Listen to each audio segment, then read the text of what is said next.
Abu Jahl বলেন, কোথায় যাও? হুযায়ফা ইবনুল ইয়ামান বলেন, মুহাম্মদের কাছে যাই, মুহাম্মদের খেদমতে যাই, মুহাম্মদ সাল্লাল্লাহু আলাইহি ওয়াসাল্লামের খেদমতে হাজিরা দেওয়ার জন্য যাচ্ছি। আবু জাহল বলেন, এই মুহূর্তে বদর যুদ্ধের টাইম, এই মুহূর্তে যদি তোমরা মুহাম্মদ পর্যন্ত পৌঁছে যেতে পারো, তাহলে মুহাম্মদের দলভুক্ত হয়ে তোমরা যুদ্ধের ময়দানে আসবে। যদি এই মুহূর্তে তোমাদেরকে ছেড়ে দেই, তাহলে তোমরা কিছুক্ষণ পরেই আমাদের বিরুদ্ধে যুদ্ধের জন্য আসবে।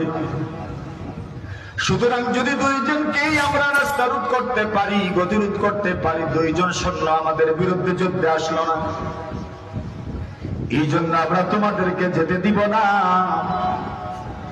হুযায়ফা ইবনুল ইয়ামান রাদিয়াল্লাহু তাআলা বলেন,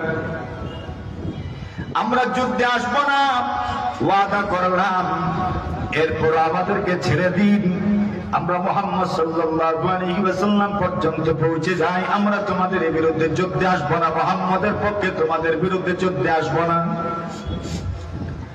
আবু জাহল বলেন, ওয়াদা করো, যেই কথা বলেছো মানবা, পুরা করবা, ওয়াদা পুরা করবা, আমাদের বিরুদ্ধে যুদ্ধে আসবা না, ওয়াদা করো। হুযায়ফা ইবনুল ইয়ামান বলেন, ওয়াদা করলাম, তোমাদের বিরুদ্ধে যুদ্ধে আসবো না।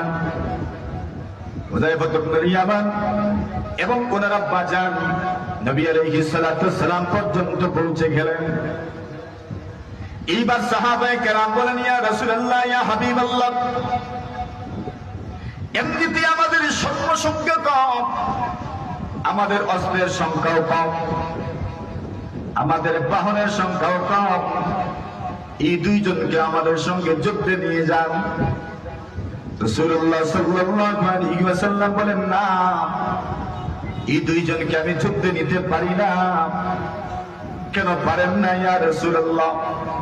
আল্লাহর নবী বলেন, এরা ওয়াদা করে এসেছে, এরা আমাদের পক্ষে, ইসলামের পক্ষে, এদের বিরুদ্ধে যুদ্ধের ময়দানে যাবে না।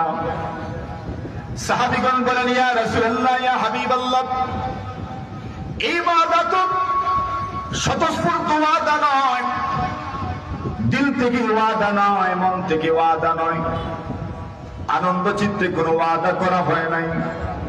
এটা তো এমন এক ওয়াদা, তার বাড়ি গলায় রেখে ওয়াদা নেওয়া হয়েছে। এমন ওয়াদাও কি পূরণ করতে হয়?